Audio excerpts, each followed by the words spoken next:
This is my bike. It's an Anzwalla SLR, and yeah, I recently got it, and I'm super pumped about it because it's incredibly light. We weighed her, and she's 6.4 kilos with the pedals. It is unbelievably light. Every single time I carry it into the building, I'm blown away by how light it is.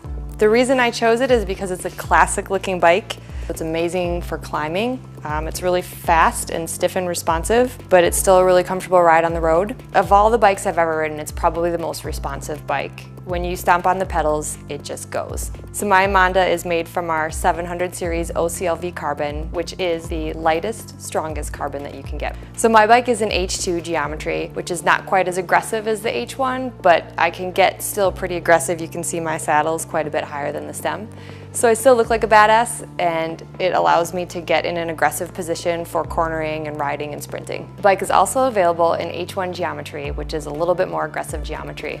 So one of the reasons that I decided to get the SLR is because it does have a direct mount brake, which allows me to run a wider tire. And on this bike right now, I have a 25C tire, but you could easily get away with something wider. This bike actually has a seat mast, and that means that the tube here actually extends up, and then there's a cap that goes down onto the tube, which creates a much softer ride.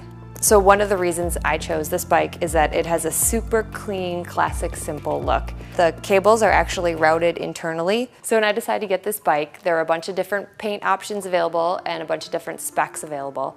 And I actually ended up deciding to go the Project One route, which allowed me to pick the paint color I wanted, the decals I wanted, the wheels I wanted, the groupo I wanted. Everything was picked by me, for me. This is my bike, an Anzwalla SLR, and this bike was made by hand right here in Waterloo, Wisconsin. For everyday riding and for a long-term commitment, she was definitely the right choice for me.